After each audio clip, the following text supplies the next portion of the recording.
Today's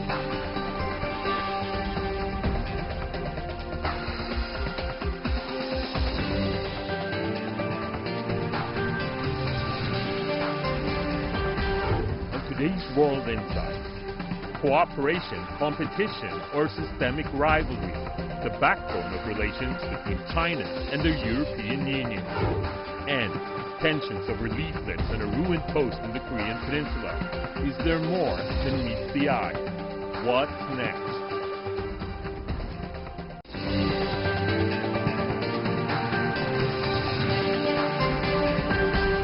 Here is our host, Tian Wei. Hello and welcome to World Insight from Beijing. I'm Tian Wei. We begin today's program with the 22nd China-EU leaders meeting. It is held via online video on Monday. Trade between the two sides was worth almost $690 billion last year. But due to the COVID-19 pandemic, the global economy took a downturn.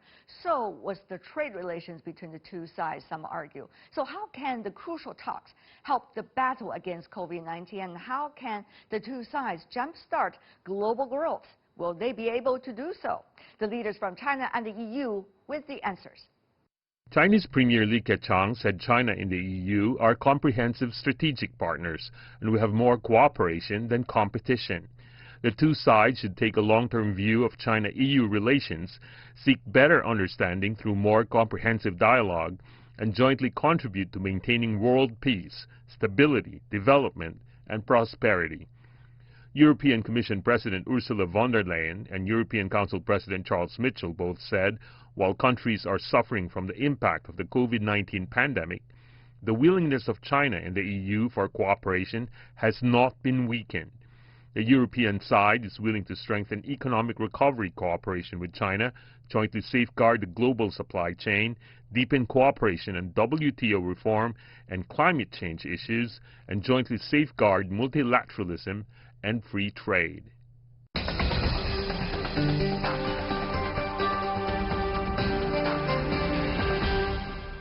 For more on the China-EU summit, both in Beijing, we have Cui Hongjian, Director of the European Studies Department from the China Institute of International Studies. Meanwhile, we are also joined with pleasure with Jörg Wuttke, who is the President of the European Union Chamber of Commerce in China. Gentlemen, welcome to both of you.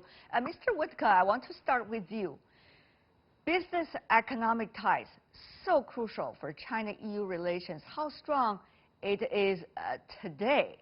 Well, I mean, if you look into the European-China trade pattern, China is selling about 1.1 billion euro to Europe every day, and Europe is selling for about 500 million euro to China.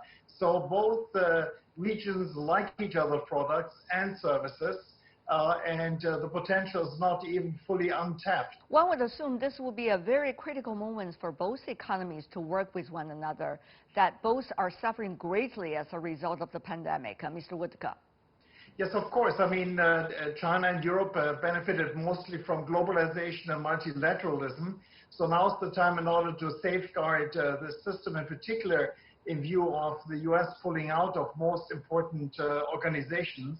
And of course, the cooperation on how to fight the COVID-19 is extremely important, but of course, WTO. So there's lots of stuff where we actually agree upon, but certainly there are also other areas where they might have a very fierce discussion. Mr. Cui, your counterpart said so earlier. What about your opinion?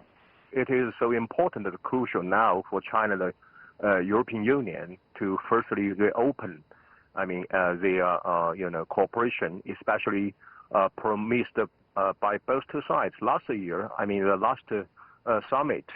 And secondly, how could China and Europe do something more to stabilize some, for example, industry and also the supply chains, which had been, damaged to some degree by the pandemic. And of course, I think the most important thing is through this summit, both two sides need to improve the mutual trust.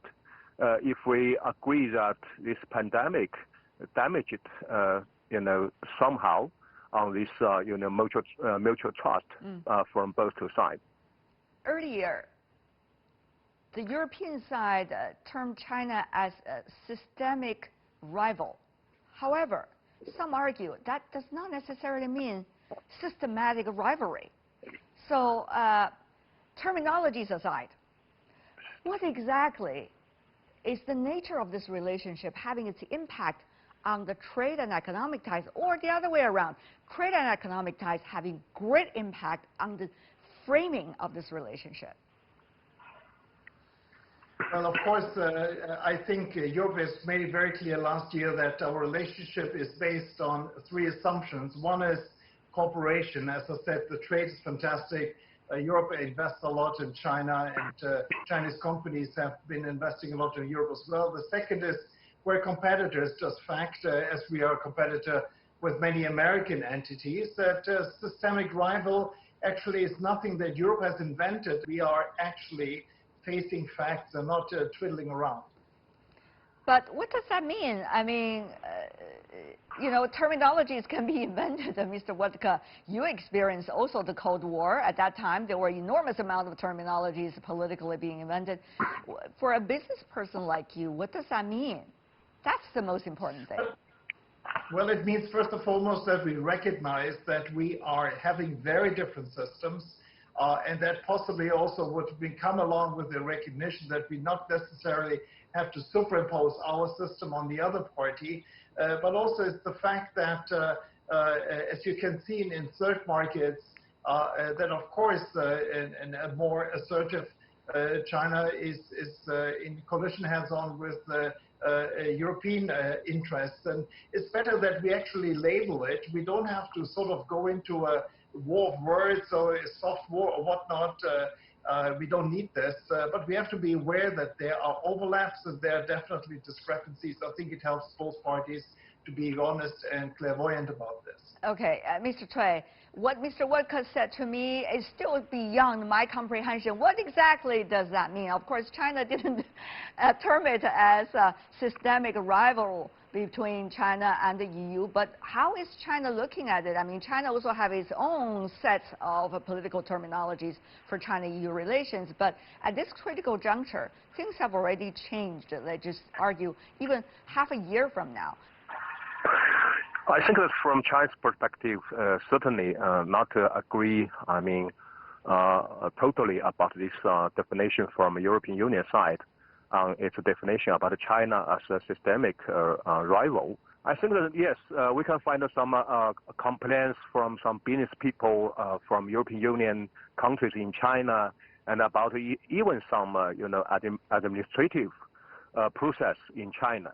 And also, of course, now I think the problem is the background in Europe now changed a lot, especially more politicalization on some economic and trade issues. So we can find out, yes, from economic competition to a so-called systemic rival, maybe it's a very natural logic for some European business people or leaders. But I think that from China's perspective that it's unnecessary. Yes, we do have some problem. We do have a difference on the economic trade, but we should, uphold this technical solution. We should not develop it into a political issue. Let's talk about technology. 5G could be one area. Is that 5G likely to be a cooperative eventually field between China and the EU? Probably that's in a way symbolic, but it is a good way to begin with when it comes to real discussion. Mr. Cui, what is preventing us from doing it? Do you think politics is more now important in this area, or real concrete economic results is more important in this area? We can find some, big issue changed already gradually. In the past, we can understand that from European side, always take the technology and the marketing issue as a, very, very priority one. But recently, we can find not only because of pressure from the United States on this, marketing access of 5G, especially some Chinese companies into European market. Political pressure. Mr. Cui, you got me wrong. I'm not talking about the United States. I'm talking about China and the European Union now. But now I think the United States American factor will be a very, very important factor for European side to decide how could it deal with the issue of 5G. Okay, for got example, it. Got it. Mr. Cui, I got your point. Yes. Mr. Woodka, your Chinese counterpart, Mr. Cui, just said the European Union is not likely to make its own decision free from the strong impact of the Washington today regarding 5G and high technologies. What do you think? Well, first of all, the U.S. has been very clear about what they like, and as you can see from Chancellor Merkel's position, we decided to do it differently. So I would not say that we just copy and paste and doing whatever DC wants us to do. And also keep in mind that, of course, we have a very different discussion because we have two local champions with Nokia and Ericsson in the European Union. So in a way, I think Central Europe in particular has been made it very clear is that we make our own decisions based on our security needs. So what is your decision, Mr. Woodka? Well, definitely the priority is to get it as fast as possible, as cheap as possible. And there it is country by country different. And of course, the overlying thing is on security, where Huawei has to prove that actually it's safe and they have enough facilities in Europe to do exactly that. And of course, we want our decisions to be taken serious, that we want to have our own two companies competing fairly and squarely in China. And the fact that possibly they are disadvantaged has an impact on the decision-making in Europe. But again, we have not excluded Huawei. Huawei is part of this. They win, they lose deals in Europe, and that's going to continue for the foreseeable future. Two things, Mr. Woodka, if I could follow up. One, as you know, Huawei has a technological advantage which could be quite significant in the next 3 to 5 years the most. Now, we're talking about 3 to 5 years. In that period of time, the two counterparts you just mentioned from Europe is not likely to be of the same weight as Huawei, and therefore the option when you're talking about is less likely to be a competition. Secondly, when you say that it is country-specific, are you saying the European Union is now incapable of coming up with a consensus among its own economies in terms of what it really wants to do? You know, we're very capable of designing what security levels we want. There's, for example, areas where 5G is coming from Huawei. Hungary recently decided to purchase from Ericsson. And I would totally disagree with the fact that Europe is technically behind Huawei. As you can see, particularly in the Middle East, that most of the jobs actually go to Ericsson, and they are not certainly going for second-best equipment. These companies are competing fair and square. And I hope it's going to continue like this, that Huawei remains the technology leader despite the access problems they have to semiconductors. So Europe makes diverse decisions based on what the needs are in the respective country. Okay. And we don't have this kind of blanket no or yes. Okay. Mr. Cui, your reaction to your European counterpart? I think the 5G issue will be a very important issue. Help us to understand what's the real logic for European side on this relations between the economic competition and the so-called systemic rival. As we know that once the European side just take the Huawei issue as a strategy or even economic competition, I think it will be easy for both sides to find out technical solution, as I mentioned before. But now the question or problem is, once there are more and more voices in European side to define China as a systemic threat. So it will happen for the 5G or Huawei issue is once the European side think that 5G is a state-controlled companies by Chinese government, yes, there will be some more systemic competition between European countries and China. Okay. And then the 5G and the Huawei issue will become a more political issue. I worried about that once this logic happened, perhaps it will give some more negative impact on every field in the cooperation between China and the European Union. Mr. Woodka, how do you then, besides the logical field, Huawei's issue as represented here, 5G, some of the other regarding import and export, regarding cooperation in trade, regarding trade in multilateral systems such as WTO and others, where is the common ground between China and the EU? I would go to you first before the Chinese counterpart. Mr. Wadka. Well, first of all, the common ground is that we like each other's services and products. I mean, again, Europe is by far the largest market of Chinese products anywhere in the world. We are very keen to have Chinese products. So in a way, of course, that gives you the feeling how open we are. And of course, again, just despite the fact that we are just selling about half of our products as China does to Europe, we sell to China. You can see on the streets of Beijing and Shanghai how popular our cars is and how popular our luxuries. So we are based on a lot of stuff where we actually are good at, and we are better as someone else in order to sell it in respective markets. We should not forget that this is something which is really of value. And we, again, I mean, the European Chamber is constantly asking for opening up of the Chinese market in order to enhance and deepen this kind of relationship. Let's see if that's going to happen. No, we are talking from a very good point of view of intensive trade beneficial for both. Okay. And Mr. Cui, is it only about opening China's market that would help with the future cooperation between China and EU when it comes to trade? Or there are other areas of importance the Chinese side sees it as well? I think, yes, to keep openness for China, it's important, crucial to help this healthy cooperation with European side. But of course, now China also is arguing that European side also should keep its openness. If we look at the recent years, there are some, I think, negative direction for European side to, looking for kind of a reciprocal cooperation with China, which means that once China will not open widely, so European side will do something bad to this cooperation with China. So I don't think it's a very, very constructive direction for European side.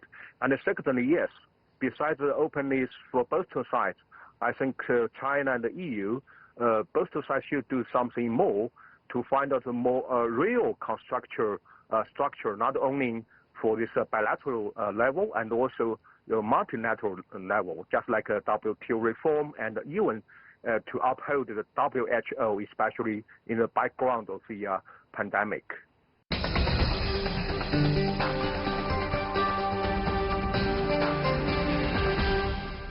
You're watching World Insight, and our topic today is China-EU ties. Recently, gentlemen, Josep Borrell, who is a high representative of the European Union, said in his article, we should, talking about the European Union, adopt a strategic approach, meaning we must uphold and defend our own interests and values. We must use as compass not these expectations or pressures from outsiders, but what we, according to him, as EU want and need. And he also said, one way to think about all this is to go for the Sinatra doctrine, as some media have described it. He said, we as Europeans have to do it, quote unquote, my way, with all the challenges this brings. The European way, for sure, includes working with like-minded to keep the multilateral system as a space for cooperation, even if great powers use it increasingly as a battleground, end of quote. And that is the EU representative in foreign affairs. Of course, this is a famous quote now, the Sinatra way, Mr. Wadka. Earlier, we already touched on the European way and also the European choice. What exactly the strategic terminology is going to be translated into when it comes to reality? Well, I guess that my way is much better than Sinatra's Strangers in the Night, frankly. I would say that Europe has to define what it wants. And I think this discussion, as also Professor Cui said recently, came up because of the imbalance in the investment portfolio. You know, China has been very actively buying power stations, insurance companies, grids, airports, and shipping ports, whereas the Europeans have not been anywhere close to being able to do just that. And I think this imbalance has caused the discussion of, do we permit this or do we actually put in some rules for this game? And the Commission decided to actually intervene there. So in a way, for Europe, it's easy to stay open because, again, you can buy an insurance company, but we certainly have a negative list here which doesn't permit us to do this. So actually, we have to sort of keep balance there. And also the fact that we would like to do more, and increasingly there are examples of companies that actually are permitted, and you can see the appetite they have, be it BMW, be it Volkswagen, be it BASF. Once the Chinese government sort of gets out of its equity stranglehold, actually you see a lot of investment and benefits for China. We hope we can go down this road even more stronger than before. Mr. Cui, your European counterpart actually has been constructively criticizing the lack of areas, as he sees it, for cooperation. But I'm sure the Chinese side also has its own list about what areas need to be tapped in when it comes to Europeans' effort to work on this relationship. Mr. Cui, for example, investment treaty. We understand that discussion has been going on for a long, long time. Yes. I think now, yes, this year, both sides look forward a kind of maybe a good end for this negotiation. Already goes through 7 years, but of course now we do have some questions about it. But I think now this agreement not only just a market access or some other economic issue, it also will be a symbol for both sides to improve the mutual trust. Especially, I think from European side, they try to get some more confidence about China, especially China's reform and opening up policy to keep going on from this agreement. But of course, I think for China, yes, both two sides, especially want the European Union to get some more cooperation, not only in the traditional issues or fields, and also including some new industry or some new technological cooperation like that. So I think, yes, now both two sides need to find out a symbol for mutual trust and to keep, continuation of this cooperation. I remember very clearly, gentlemen, the two of you mentioned that this is not only this leaders' meeting. It's not only to talk about concrete, but also to further establish the trust, which of course has been experiencing its tests over the past half a year as a result of all the things related to the pandemic. Now, how much do you expect both political leadership, both sides, to do? Mr. Cui, briefly. Yeah, I think that firstly, to keep resilience, especially in the background of the pandemic, very important for both sides. And secondly, how to reset. I mean, not only restart and also reset the cooperation between two sides is also very important, because we find some new factors from the pandemic for the mutual relations between China and the EU. Okay. And Mr. Woodcock, final words from you as well. Your expectation for the political leadership to do. Well, I think trust comes from facts, and I hope that both sides feel confident enough in order to raise the facts, be it cooperative or be it, frankly, rivalry. I think it's really important that we both can talk to each other without having any subsequent negative side tones or actions. I think we are both regions which are willing to cooperate. So today, I guess, there might not be the big deal cooking, but I think it's very important that at this time with COVID and international multilateralism being challenged, let's sit together and find common ground. So in a way, even if it's not a big deal, it's important. It is a big deal. Any kinds of talk these days is a big deal. Face to face, I mean, even virtually, it's a big deal, just like the three of us are doing right here. I hope it's a big deal. Thank you on that note for joining us, the two of you. Cui Hongjian from the Chinese side here in Beijing, and also in Beijing, Jörg Woodcock, President of EU Chamber of Commerce in China. Thank you. Really appreciate it, gentlemen. Thank you.